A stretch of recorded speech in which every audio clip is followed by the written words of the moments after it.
J'ai réussi le concours de l'ENA sans faire une seule fiche, et quand je dis ça à mes étudiants, il y en a beaucoup qui s'étonnent et qui ont jamais appris à apprendre leurs cours ou bien à apprendre leurs leçons sans faire de fiches ou sans surligner des manuels.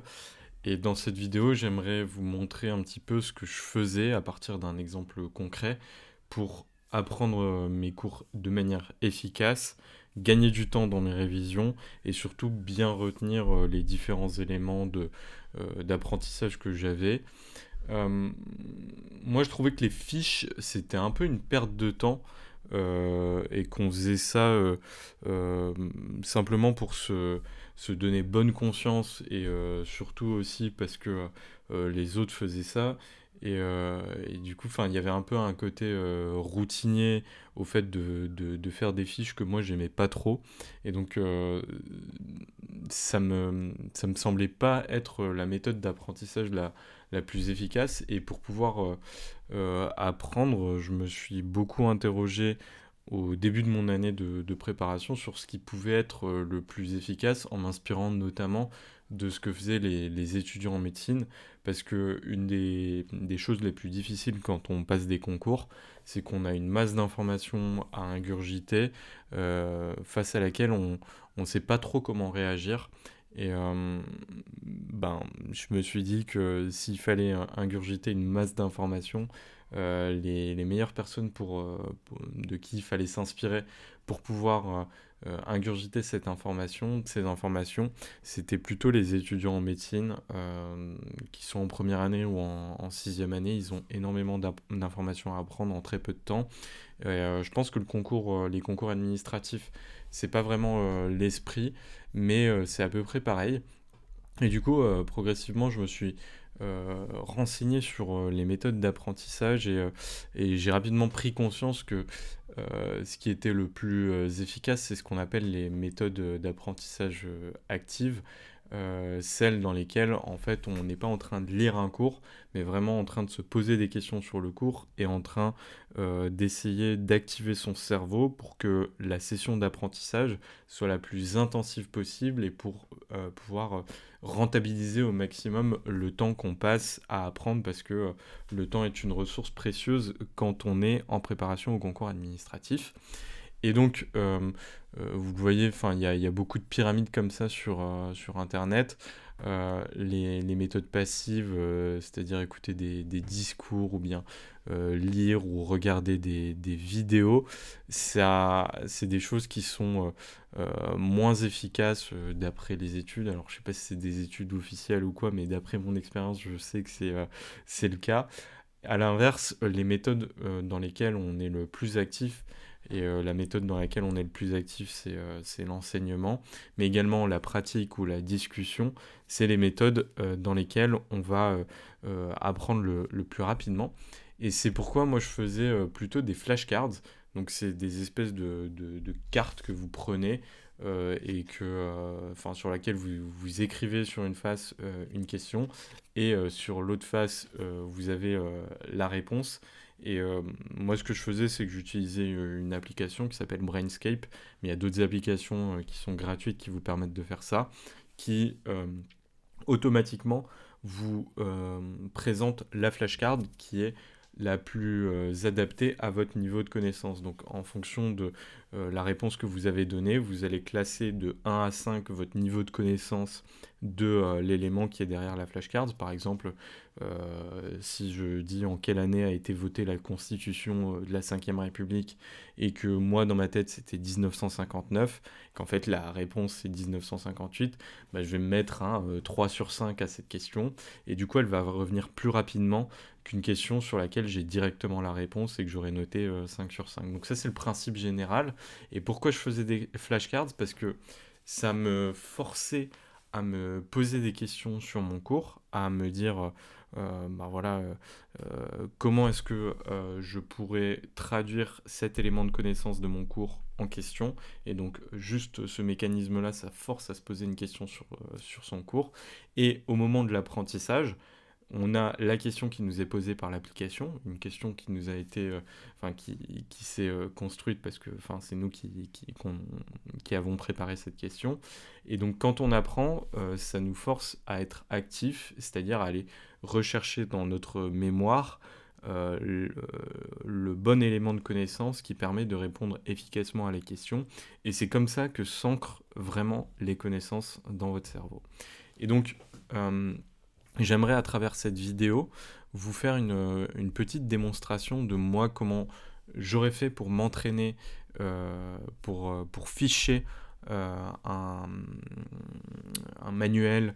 Là, je vais pas prendre un manuel parce que je risque de me faire striker pour des questions de droit d'auteur, mais je vais prendre le site fipeco.fr sur lequel vous retrouvez énormément de connaissances, donc qui est le site de François Ecal, sur lequel vous retrouvez énormément de connaissances en finances publiques, les finances publiques qui sont la matière que j'enseigne, la matière que je pratique au quotidien et la matière qui sont au cœur du site lacole.fr que j'ai lancé récemment.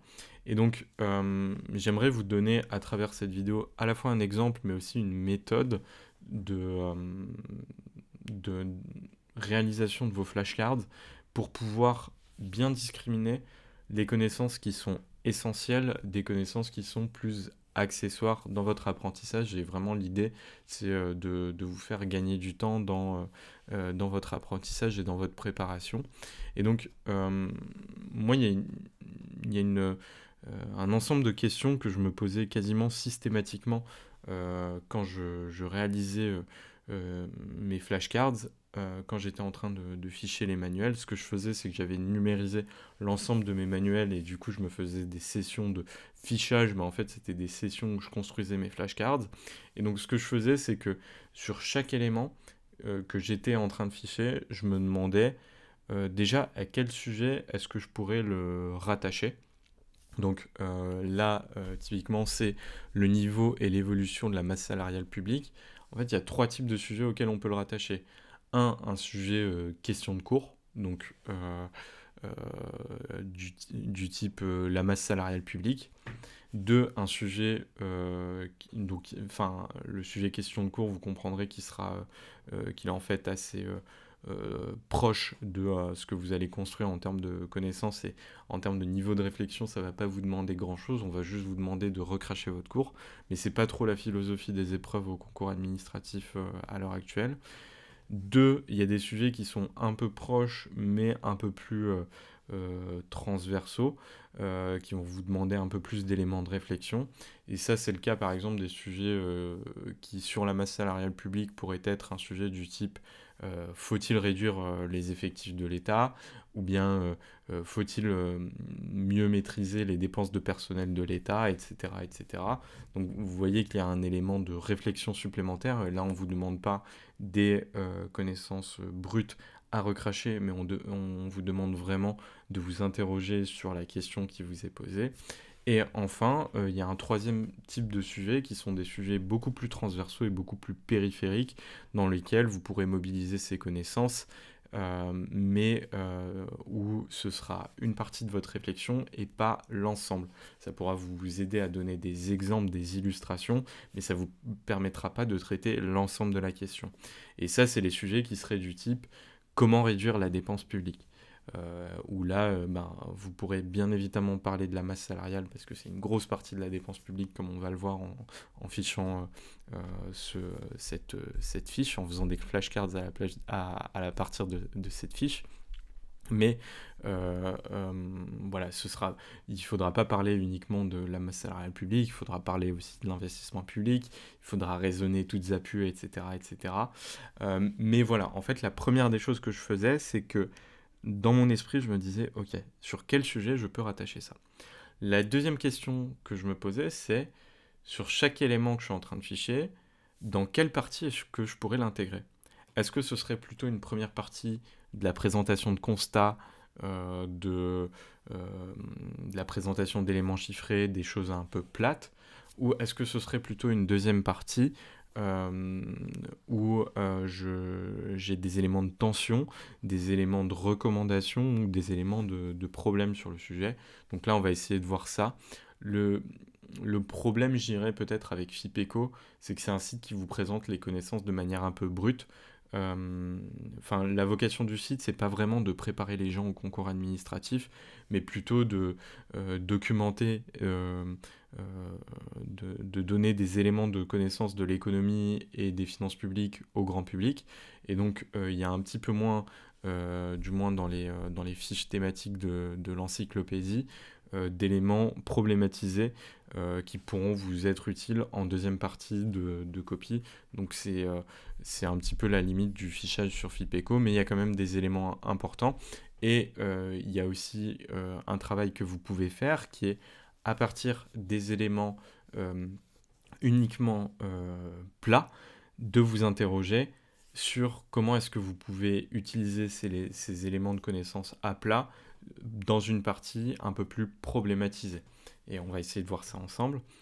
Et d'autres questions que je me posais, c'était sur les éléments que j'étais en train de ficher. Je me demandais quelle idée ça pouvait illustrer. Bien faire cette distinction entre la connaissance et l'idée. Par exemple, si on parle d'un haut niveau de masse salariale publique, ben, ça peut illustrer le fait que le dynamisme de la dépense publique s'explique par le dynamisme de la masse salariale. Et donc ça, c'est l'idée que ça illustre. Sur chaque élément, je me demandais aussi si j'avais vraiment besoin de ça. Euh, si je pouvais vraiment me servir de la connaissance, et ça ça me permettait euh, de mieux discriminer ce qui était essentiel de ce qui était accessoire, et c'est vraiment le nerf de la guerre.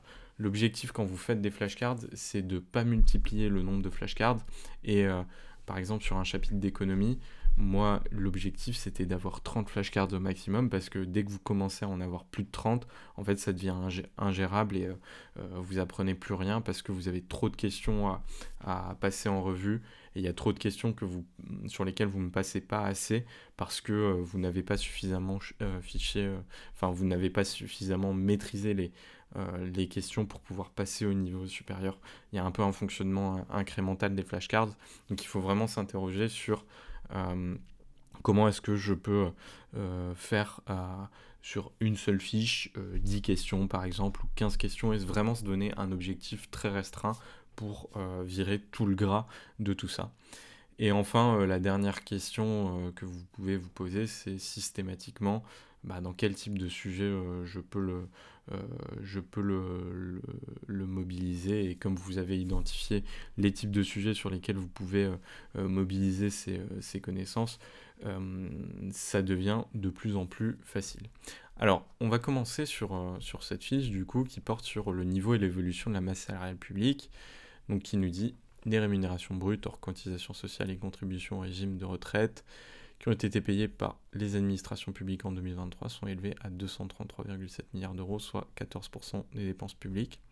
Ok, je vais d'abord faire un petit balayage, mais ça par exemple, 233 milliards et 14% des dépenses publiques, euh, c'est toute cette phrase-là, c'est des éléments importants, je pense, à connaître. Euh, mais, euh, euh, mais voilà. Euh, et donc là, il y a le distinguo entre le hors cotisation sociale et contribution au régime de retraite. Donc c'est une partie de la masse salariale, et là, c'est y compris cotisation sociale au régime de retraite. Donc vous savez que sur la masse salariale, vous avez une partie qui va pas directement dans la poche des fonctionnaires, mais qui va servir à financer les branches de la sécurité sociale. Donc cette fiche présente d'abord les éléments de cadrage sur le niveau et l'évolution de cette masse salariale, puis précise les déterminants de sa croissance. D'autres fiches présentent les salaires et les effectifs. Les cotisations ont surtout pour objet d'équilibrer les régimes de retraite des fonctionnaires, dont les dépenses sont des déterminants spécifiques, et donc souvent préférable de distinguer masse salariale brute et pension des fonctionnaires qui font l'objet d'une autre fiche. D'accord. Bon. Là, on a le plan de la fiche, donc qui nous présente des éléments de cadrage, et on va tout de suite se focaliser sur cette fiche. Donc l'AMS publique hors cotisation, c'est 234 milliards, pardon, les répartis entre les APUC à hauteur de 46%, les APUL à hauteur de 29% et les assos à hauteur de 25%. Bon, écoutez, on va commencer par une première question qui est: quel est le niveau de la masse salariale publique en France? Hop. Et là, on répond environ 350 milliards d'euros. Oups. Faire le signe euro. Soit 20% de la dépense. Ouais, on va mettre 22%. 22% de la dépense publique et 12% du PIB en 2023. Et là, je me marque, y compris cotisation. Hop, voilà. Donc ça, c'est ma première question de ma flashcard. Et là, la deuxième question: comment est répartie la masse salariale publique entre sous-secteurs? Et là, du coup, ma deuxième question, c'est 46% APUC, 29% APUL et 25% ASSO. Et donc là, sur les deux premières, par exemple, si j'ai un sujet du type faut-il réduire la dépense publique, j'ai des éléments sur les déterminants de cette dépense publique. Et 22% de la dépense publique, c'est la masse salariale publique. Donc, si dans ma réponse à ce sujet, je ne parle pas de la masse salariale publique, en fait, je ne parle pas de 22% du problème. Donc voilà. Et là, par ailleurs, ça m'invite à raisonner en toutes appuis, donc en APUC, APUL, ASSO. Et si j'ai un sujet sur comment réduire la masse salariale publique, il ne faut pas que j'oublie que la masse salariale publique, c'est pas que les fonctionnaires de l'État, c'est aussi les administrations de sécurité sociale et les administrations publiques locales. Après avoir été très forte au début des années 2000, la croissance de l'AMS publique a été comprise entre 2 et 3% par an de 2003 à 2010. Bon, ça me semble un peu trop niché, mais bon, on va voir. Elle a ensuite été ramenée entre 1 et 2% dans les années 2011 à 2019, sauf en 2017, et a ensuite accéléré pour se stabiliser en 2023.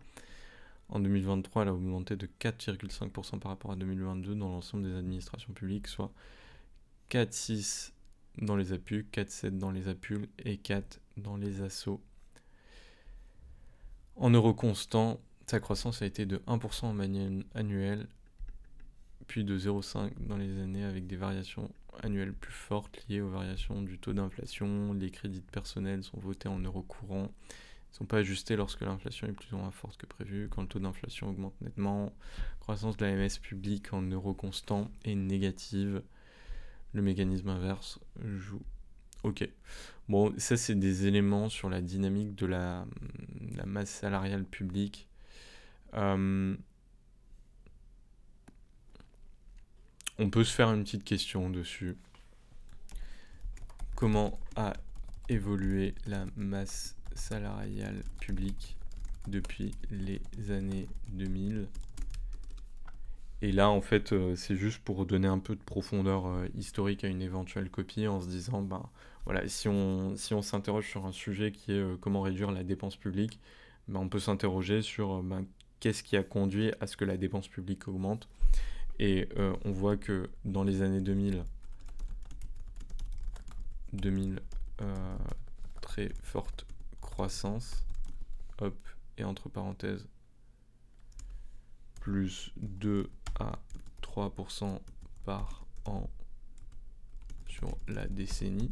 Hop. On est en finance publique, hein, on raisonne sur des ordres de grandeur. Enfin voilà. Et puis ralentissement dans les années 2010. Et ça, on peut le lier aussi à des mesures Donc ça, c'est des éléments de connaissance personnelle, mais le gel du point d'indice, etc., c'est des trucs qui doivent vous parler dans les années 2010. Plus 1%, 1 à 2% sur la décennie. Croissance assez forte post-Covid. Et là, vous pouvez le lier aux mesures Guérini. Et donc là, vous dites, par exemple, plus 4,5% en 2023 par rapport à 2022. Et donc là, en fait, je commence à avoir... ok, on parle d'un sujet à 350 milliards d'euros qui se répartit à 46% sur les APUC, 29% sur les APUL et 25% sur les assos. Et en termes de dynamique, ça a été 2 à 3% par an dans les années 2000, donc une assez grosse dynamique. Et puis après, c'était un peu plus flat sur les années 2010, et récemment, il y a eu des revalorisations, etc. etc. Voilà. La masse salariale publique en Europe, ok. Donc, élément de comparaison européenne. Je vais boire un peu.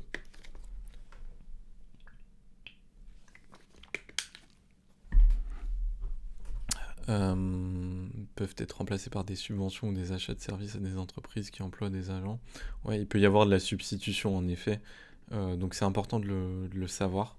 D'ailleurs, ça peut même faire l'objet d'une flashcard. On verra en fonction de ce qu'on a.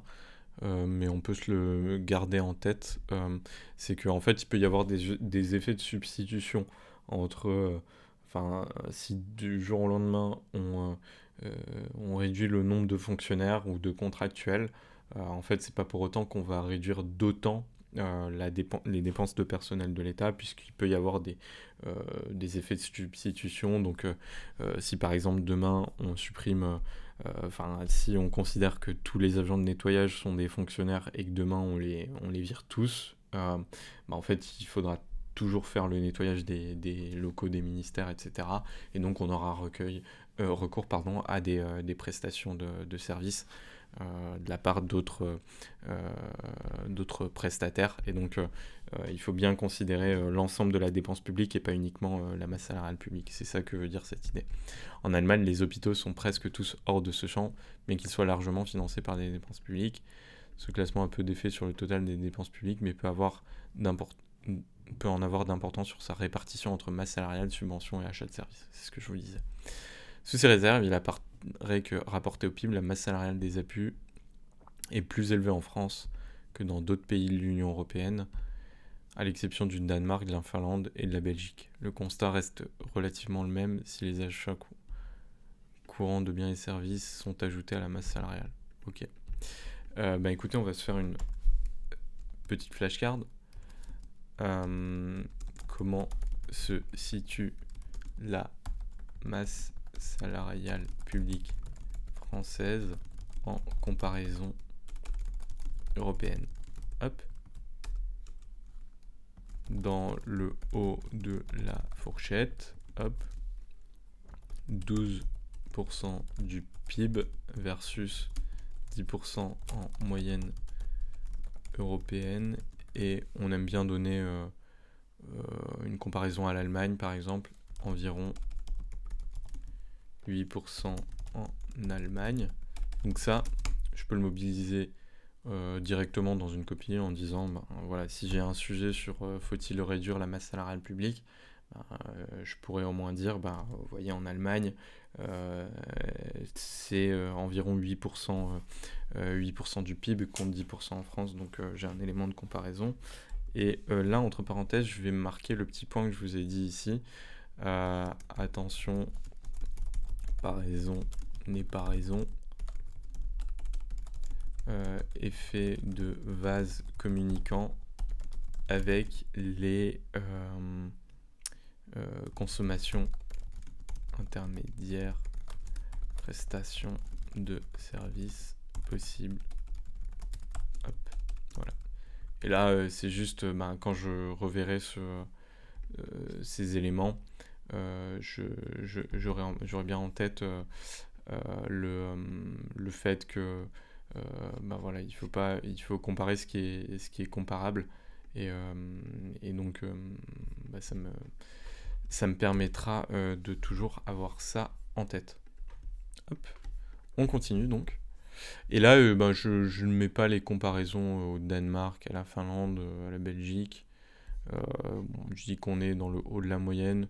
On pourrait marquer le Danemark, mais bon, pour moi, c'est pas non plus déterminant. Voilà. On pourrait en avoir un au-dessus, un au-dessous. Ça pourrait être intéressant. Et donc on passe pardon, à la deuxième partie de cette fiche, les déterminants de la croissance de la masse salariale publique. La décomposition analytique de la croissance de la masse salariale, la variation d'une année à l'autre à périmètre constant de la masse salariale de l'État ou toute administration publique s'explique pour l'essentiel par l'impact de l'évolution des effectifs résultant du flux de départ et de recrutement, ce que le ministère du Budget appelle le schéma d'emploi. Cet impact est mesuré en multipliant la différence entre les nombres d'entrées et de départ en équivalent temps plein par le coût moyen des entrants. D'accord. L'impact du glissement vieillesse technicité négatif ou effet de Noria qui correspond à l'écart entre les coûts moyens des agents sortants et entrants, les premiers étant le plus souvent mieux payés que les seconds. Cet impact sur l'évolution de la masse salariale, en général négatif, est mesuré en multipliant cette différence de coût par le nombre d'agents sortants et l'évolution de la rémunération moyenne des agents présents au cours des 2 années, les présents ou personnes en place. Ok. Et cette dernière résulte elle-même de mesures dites générales, notamment les mesures de revalorisation du point de la fonction publique, garantie individuelle de pouvoir d'achat des fonctionnaires, d'alignement des bas salaires, mesures catégorielles, celles qui sont prises au niveau ministériel ou interministériel pour valoriser les rémunérations des catégories particulières d'agents, mesures individuelles, du GVT positif qui correspond à l'augmentation des rémunérations résultant de l'avancement de l'ancienneté, ok, mesures diverses qui n'entrent pas dans les catégories précédentes, les heures supplémentaires, etc., etc. Ok. Bon, écoutez, pour moi, en fait, ces éléments sont assez limpides, donc moi, à ce stade, en fait, j'ai une bonne compréhension de ces trucs. Mais il y a peut-être des éléments, vous, que vous ne comprenez pas ici, et c'est là où je distingue ce qui est essentiel de ce qui est accessoire. Pour moi, là, ce qu'il faut savoir, c'est on s'interroge sur les déterminants de la croissance de la masse salariale publique.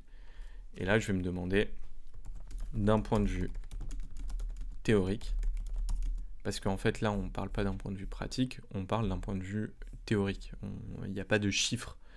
Il y a vraiment, d'un point de vue théorique, c'est quels sont les déterminants de la hausse de la masse salariale publique. Et ensuite, derrière, on va s'interroger sur, d'un point de vue pratique, quels sont les déterminants de cette hausse.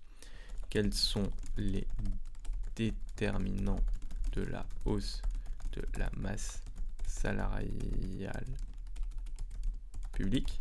Hop. Et du coup, moi, je vois 3 déterminants.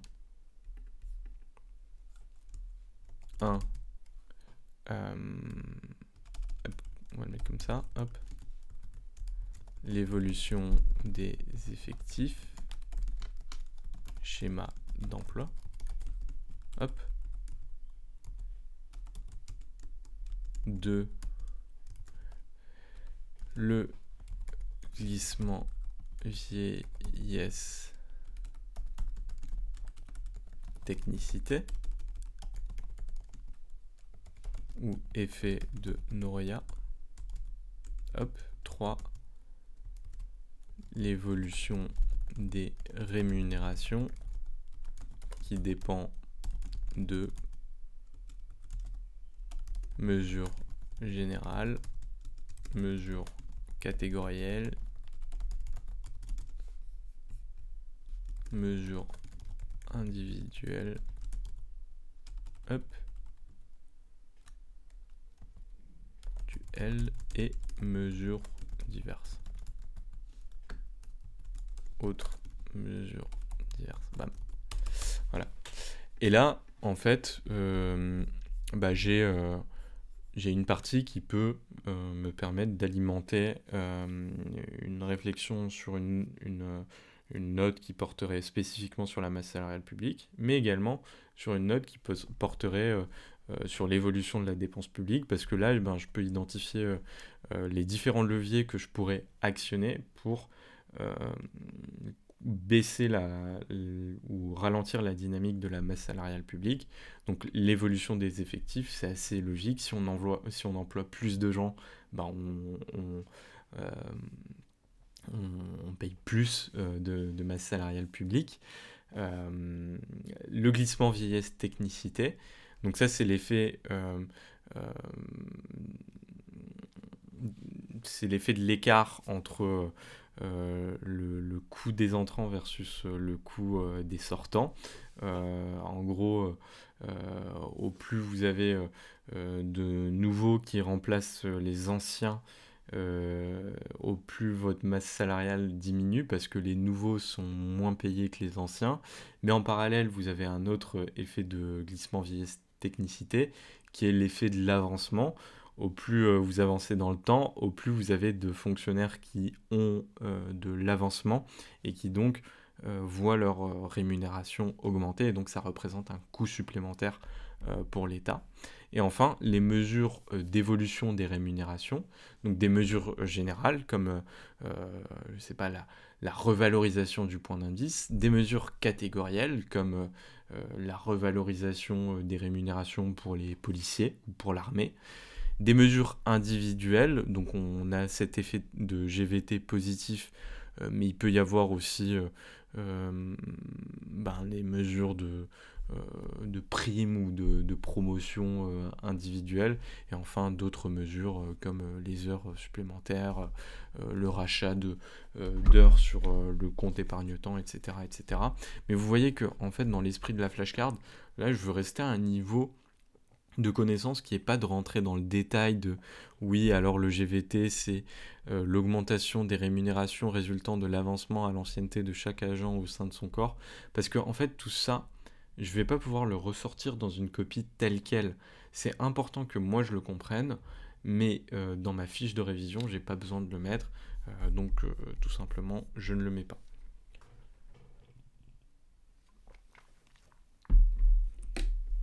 Et enfin, on aborde la dernière partie, à savoir la valeur des déterminants de la croissance de la masse salariale. Donc là, je pense que ça va être une partie un peu plus concrète.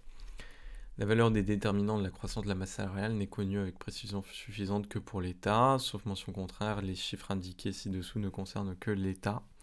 Donc là, vous voyez, c'est ce que je vous disais. En fait, c'est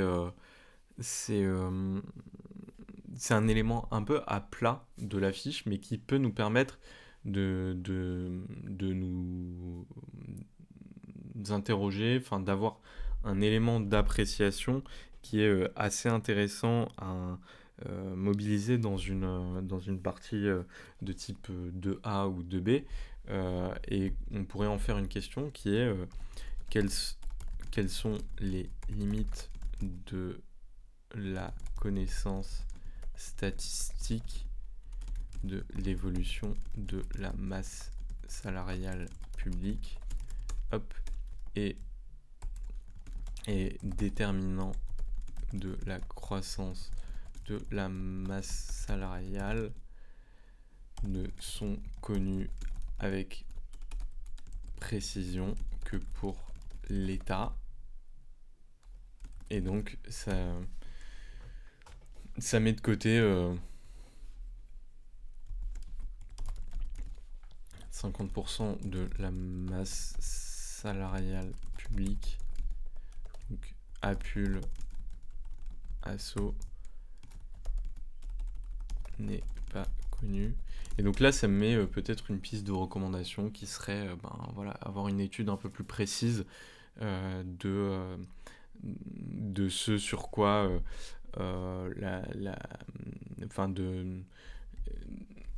de l'évolution de la masse salariale publique dans l'ensemble des administrations publiques. Le coût moyen des entrants est d'environ 28 000 € pour l'État, 24 000 € pour les collectivités locales et 29 000 € pour les hôpitaux. La création de 1000 postes a donc un coût de 28 millions d'euros pour les agents de l'État, 24 millions d'euros s'agissant des fonctionnaires territoriaux et 29 millions d'euros pour les fonctionnaires hospitaliers. si ces 1000 postes sont répartis entre les 3 fonctions publiques au prorata des effectifs actuels, le coût pour les administrations publiques est de 27 millions d'euros. Ok, bon, ça vous voyez, je vois pas comment je peux le mobiliser dans une copie, sachant qu'une copie de QRC, on va pas dans ce niveau de détail. Donc, pour moi, c'est une connaissance qui est intéressante à avoir, mais qui est pas non plus déterminante. Mais c'est bien d'avoir à l'esprit un ordre de grandeur. Donc 1000 emplois publics, c'est la création de 1000 nouveaux postes, en moyenne, c'est 27 millions d'euros. On pourrait, si on a un peu de place pour pas saturer nos 10 questions, l'avoir en tête. Compte tenu des flux actuels et prévisibles de départ dans les prochaines années, ainsi que l'écart, les coûts entre les agents sortants et entrants, la diminution tendancielle de la masse salariale de l'État résultant du GVT négatif est de l'ordre de 1,2 million d'euros par an. 1200 millions d'euros par an, donc 1,2 milliard par an. Chaque augmentation de 1% du point de la fonction publique a un coût de 800 millions d'euros pour l'État, 200 millions pour ses opérateurs, 700 millions pour les APUL et 500 millions pour les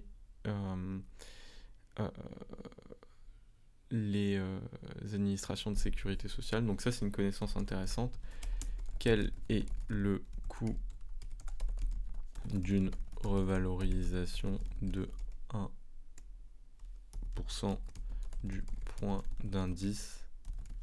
Et là, on peut juste se dire 2,2 milliards d'euros en toutes appus, dont 800 millions d'euros pour l'État et 7 millions d'euros pour les APUL. Et pourquoi je mets les APUL? Parce que je sais que sur d'autres sujets, notamment sur les sujets de type dépenses locales, etc., il y a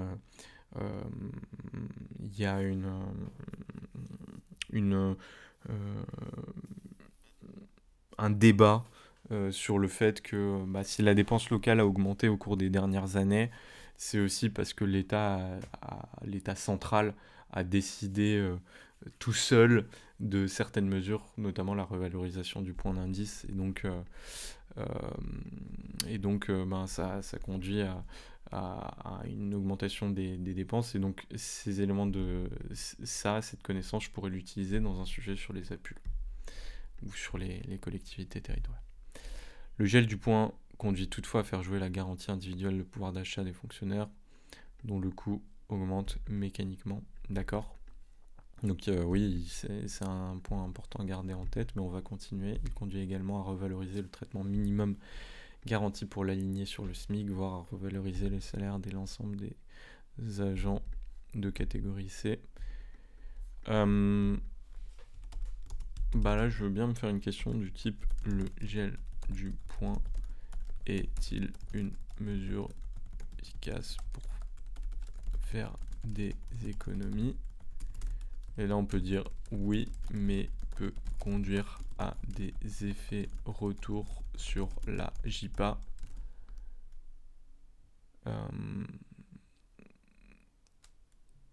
Et voire à des valorisations ciblées sur les bas salaires. Hop. Voilà, un élément de connaissance que je garde bien en tête. Sauf en 2003 où il a atteint 800 millions d'euros, le montant des mesures catégorielles a toujours été compris entre 400 et 600 millions d'euros pour l'État. Ensuite était de 550 millions d'euros en moyenne, pendant lesquels le non-remplacement d'un départ à la retraite sur deux a donné lieu à une rétrocession des économies ainsi réalisées sous la forme de mesures catégorielles. Ok, celles-ci ont été fortement réduites avant d'atteindre un niveau inédit de presque 1,3 milliard en 2017 pour revenir à 300 millions en 2018. Elles sont revenues 800 millions d'euros par an sur la période 2019-2021, passées à 1,1 million d'euros et 1,6 million d'euros en 2023. Bon, là, moi, ce que j'aurais fait, c'est peut-être me mettre directement ici des éléments de chiffrage, notamment sur les années récentes, ou creuser un petit peu par ailleurs sur quelles ont été les récentes mesures de revalorisation des fonctionnaires. Mais ça, voilà, c'est au moment où vous creusez votre fiche, vous vous interrogez sur quels sont les éléments de connaissance que j'ai envie d'avoir, dont j'ai besoin. Le GVT positif accroît chaque année la masse salariale de l'État d'environ 1,6 milliard d'euros. En conséquence, le GVT solde est de l'ordre de 400 millions d'euros par an. Là, on peut se le marquer. Quel est le GVT solde pour l'État? Et là, on peut dire 400 millions d'euros par an, dont 1,6 milliard d'euros de GVT positif et 1, en toute logique, ça doit être 2. Ouais, voilà.